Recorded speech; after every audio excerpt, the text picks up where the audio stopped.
Estimados amigos, buenos días a un café con José Noguera. Hoy nos haremos la siguiente pregunta. ¿Qué hace que una democracia aparezca, perdure o se caiga? Un cambio de régimen se produce cuando en el Estado se reemplaza todo o al menos una parte crítica del liderazgo y la burocracia, como ocurrió en Francia cuando cayó la monarquía y se sustituyó por una república durante la Revolución Francesa.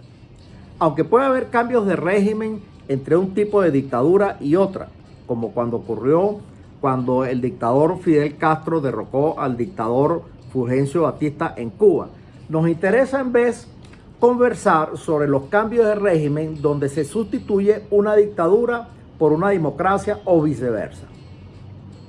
La democracia es un tipo de régimen relativamente nuevo si se considera que el primer país en otorgar el sufragio universal fue Nueva Zelanda en 1893, seguido de Noruega en 1913 y Finlandia en 1915. 127 años después que aparece la primera democracia, según The Economist, de 177 países existen 75 democracias en el mundo, de las cuales 53 se consideran democracias defectuosas y 53 dictaduras, siendo Cuba, Nicaragua y Venezuela las únicas 3 dictaduras en el continente americano.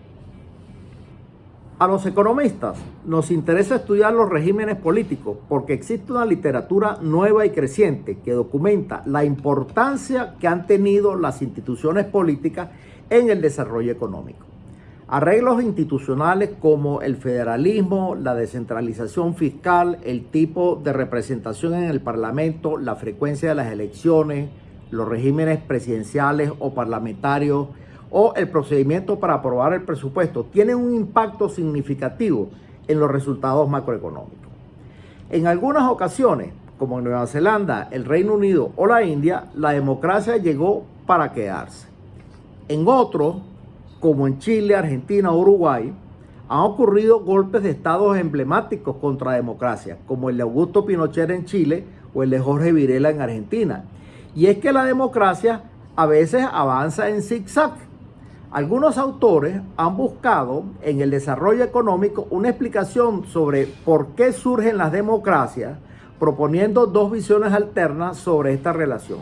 Ambas visiones fueron propuestas por Seymour Martin Lipset a finales de los años 50 y han generado una cantidad gigantesca de investigación mayor que cualquier otro tema en política comparada. Sus teorías han sido apoyadas, impugnadas, revisadas, ampliadas, enterradas y resucitadas. Ignoremos por los momentos factores como la religión, el legado colonial o la distribución del ingreso, que al parecer también influyen sobre el estado de la democracia. El patrón es que mientras más ricos tienden a ser los países, más democráticos son. La evidencia es contundente. La primera visión, según Lipset, es que es más probable que surjan democracias en los países que se desarrollan económicamente. Y la segunda, que las democracias pueden establecerse independientemente del desarrollo económico, pero es más probable que sobrevivan en los países más ricos. Pero la democracia emerge de la dictadura debido al desarrollo económico. ¿Qué dice la evidencia? El argumento es que a medida que los países se desarrollan, la estructura social se vuelve más compleja. Los procesos laborales comienzan a requerir una cooperación activa de los empleados y surgen y se organizan nuevos grupos. La sociedad se vuelve tan compleja que ya no se puede manejar de forma efectiva verticalmente. Los cambios tecnológicos dotan a los productores de cierta autonomía e información privada. Surge la sociedad civil y las formas dictatoriales de control pierden su efectividad. Varios grupos, llámense burguesía, trabajadores o una amorfa sociedad civil, se levantan contra el régimen dictatorial y este cae. Las cadenas causales específicas son secuencias de industrialización, urbanización, educación, comunicación, movilización, incorporación política y otras innumerables que acumuladas progresivamente producen cambios sociales que preparan a una sociedad para culminar en la democratización. Esta es la teoría de la modernización, según la cual la democratización es simplemente la etapa final de la modernización. Esta es la idea que la mayoría relaciona con Seymour Lipset. La democracia, entonces, sería el resultado de un desarrollo económico bajo el autoritarismo y la secuencia de eventos que uno esperaría es la de países pobres y autoritarios en desarrollo que se vuelven democráticos cuando alcanzan el umbral del desarrollo. Pero suponga en vez que es igualmente probable que una dictadura muera y surja una democracia indistintamente del nivel de desarrollo. Pueden morir por muchas razones distintas al desarrollo. Alemania se democratizó, por ejemplo, debido a las guerras mundiales y no por la modernización. Este también es el caso de Argentina luego de su derrota en las Malvinas, en la guerra de las Malvinas. La democracia en España surge a la muerte del dictador Francisco Franco. Pero si las dictaduras mueren y las democracias surgen al azar con el desarrollo, debería haber más democracias entre los países ricos que entre los pobres. Lipset afirma que cuanto más acomodada una nación, mayores son las posibilidades de que se sostenga la democracia. Si este es el caso, la democracia puede surgir independiente del nivel de desarrollo, pero mueren más en los países más pobres y menos en los países más ricos. De forma que la historia va acumulando gradualmente democracias ricas cada vez que una dictadura muere en un país rico. Pero esta no es una teoría de la modernización, ya que la democracia no emerge debido al desarrollo, sino que aparece como un deus ex machina. Entonces, ¿el desarrollo económico causa o no causa que emerja una democracia?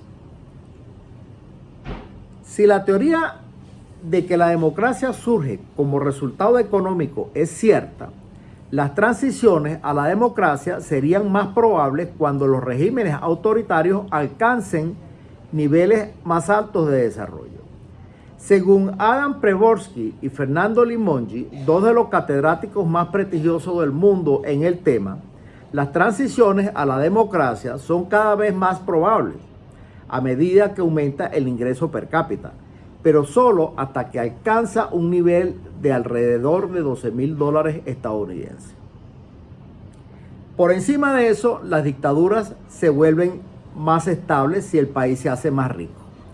Por otra parte, afirman que las dictaduras sobreviven casi invariablemente en los países muy pobres, con ingreso per cápita menor de $2,000. Son algo menos estable en países con ingresos per cápita entre $2,000 y $4,000. Pero si alcanzan el nivel de los $12,000, las transiciones a la democracia se vuelven menos probables.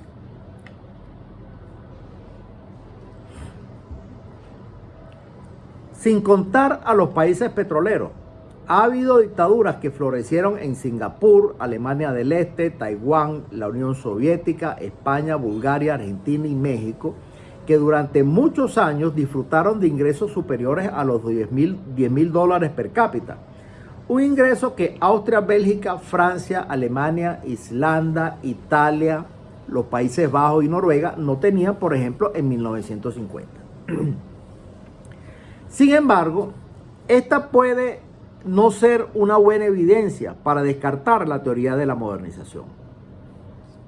Pero la hipótesis implícita de esta teoría es que si un país se desarrolla durante un periodo más largo bajo una dictadura, de modo que todas las consecuencias modernizadoras tengan tiempo de acumularse, entonces adoptará la democracia. Para la mayoría de las dictaduras, esta premisa es vacía. Solo 19 dictaduras de 123 se desarrollaron durante periodos de tiempo largos y alcanzaron la modernidad. Examinemos de cerca los países que se desarrollaron en regímenes autoritarios, que en algún momento alcanzaron un ingreso per cápita de $8,000. Estos son Gabón, Brasil, Chile, Uruguay, Corea del Sur, Malasia, Singapur, Siria, Taiwán, Bulgaria, Checoslovaquia, Alemania del Este, Grecia, Hungría, Polonia, Portugal, España, la Unión Soviética y Yugoslavia. Gabón, Siria y Yugoslavia experimentaron un aumento sostenido en el ingreso durante respectivamente 12, 17 y 18 años, alcanzando el umbral de los $8,000 y, habiendo permanecido bajo dictadura, experimentaron una serie de crisis económicas. Singapur se desarrolló durante un largo periodo y se hizo rico, y sigue siendo una dictadura hasta ahora. En Alemania Oriental, Malasia, Taiwán, la Unión Soviética, España, Bulgaria y Hungría fueron dictaduras que eventualmente cayeron, pero solo muchos años después de haber alcanzado el nivel crítico de ingreso. Por otra parte, dados sus niveles de ingreso en 1974 y 1999 respectivamente, Uruguay y Venezuela nunca debieron haber caído en una dictadura. El caso de la dictadura chilena es complicado. Su ingreso per cápita en 1974 era de $7,000. Subió con altibajos a $8,200 en 1981, pero colapsó a $4,400 en 1983.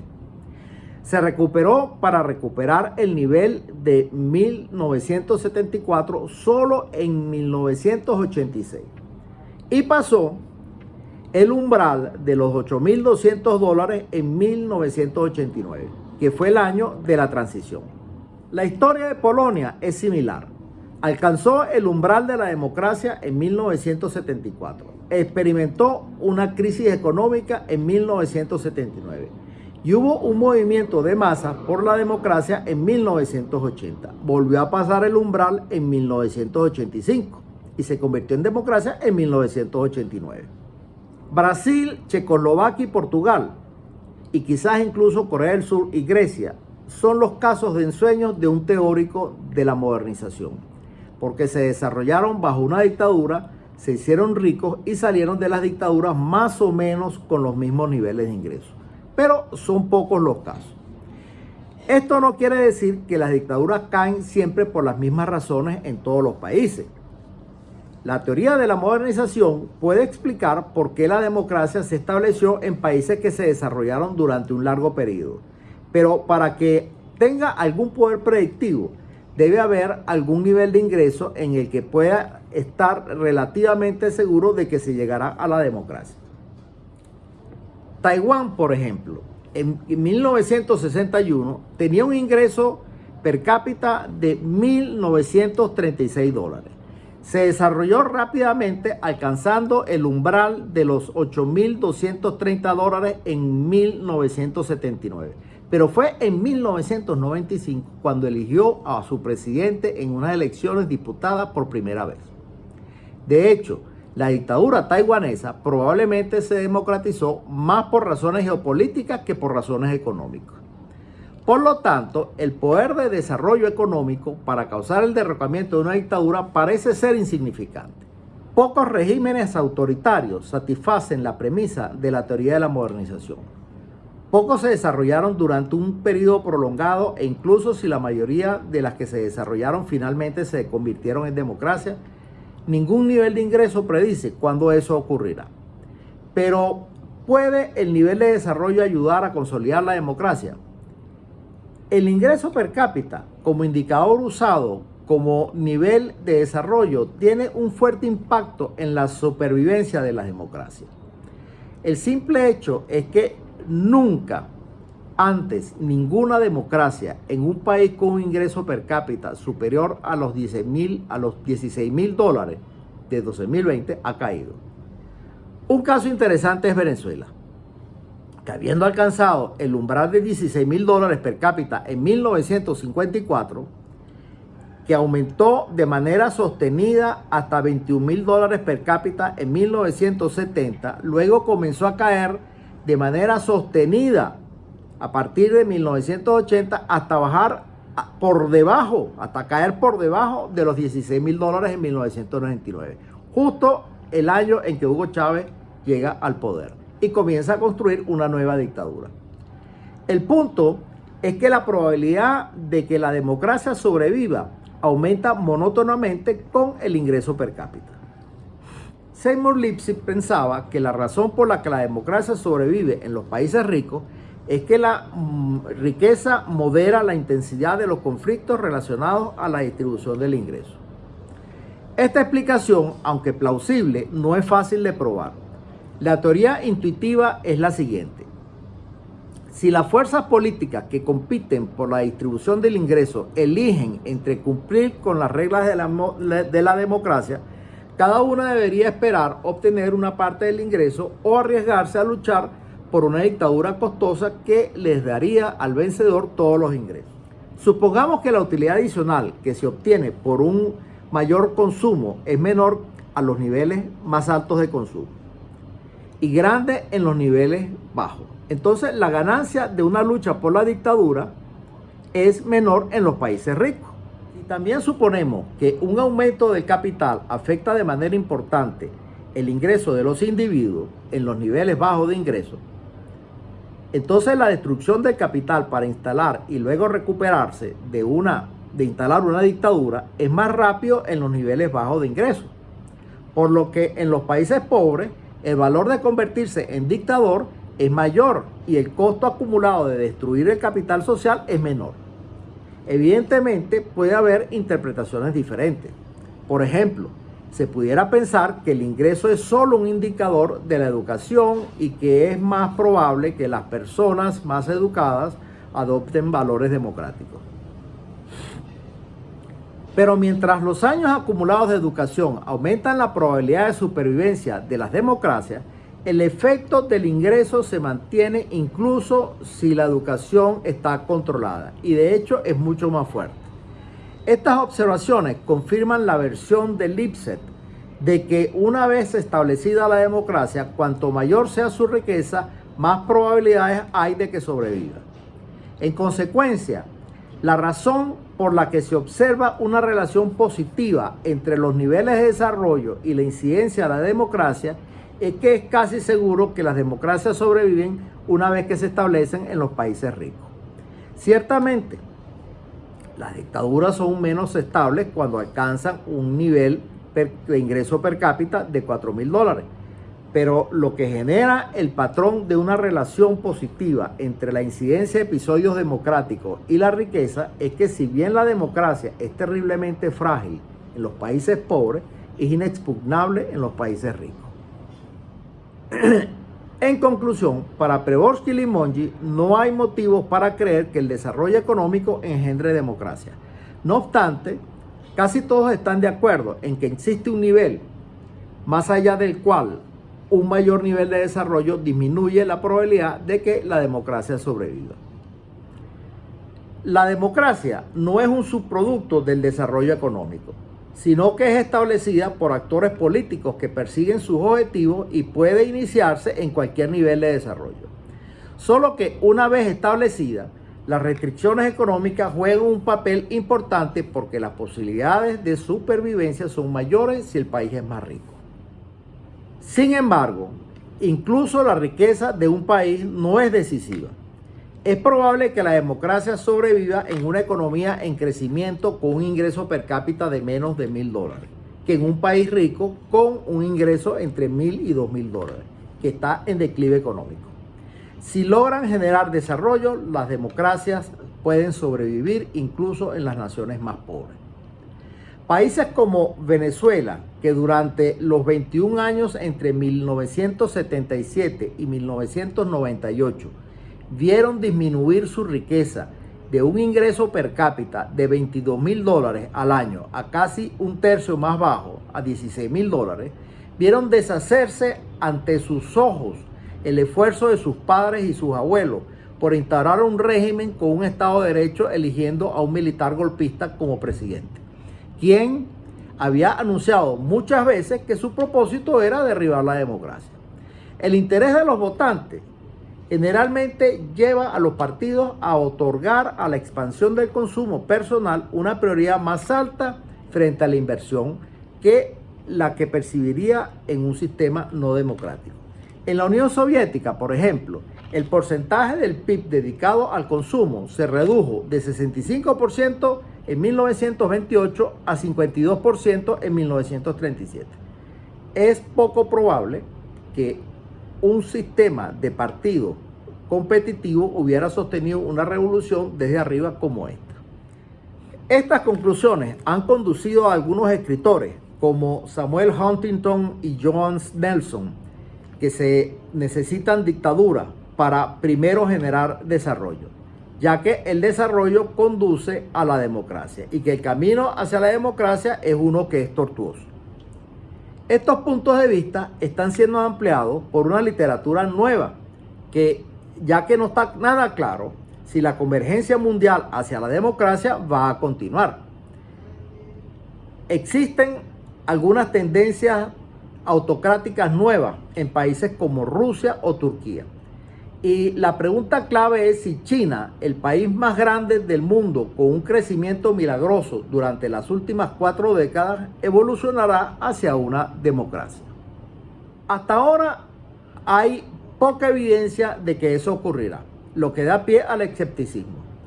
Los países podrían optar por regímenes democráticos o dictatoriales por razones distintas al desarrollo económico.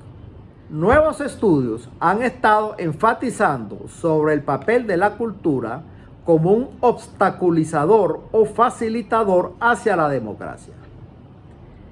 Es sorprendente que la cultura se haya ignorado hasta ahora en los estudios sobre la democratización.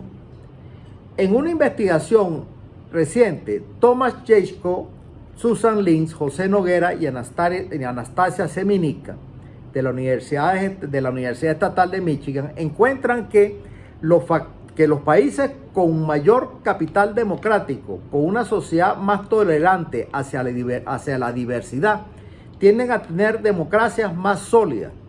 Y el profesor Thorsten Persson de la Universidad de Estocolmo encuentra que la democracia parlamentaria fomenta más el crecimiento económico que la democracia presidencial. En un estudio reciente, un equipo compuesto por Daron Acemoglu, Pascual Restrepo, Zurich Naudu y James Robinson encuentran que la democracia tiene efectos positivos sobre el crecimiento económico, un efecto inverso en comparación con la teoría de la modernización. Carl Boyce y Susan Stokes encuentran con una metodología mejorada que existe una relación significativa entre ingreso per cápita y democracia. Recientemente han aparecido estudios sobre la auge y caída de la democracia que enfatizan los aspectos culturales.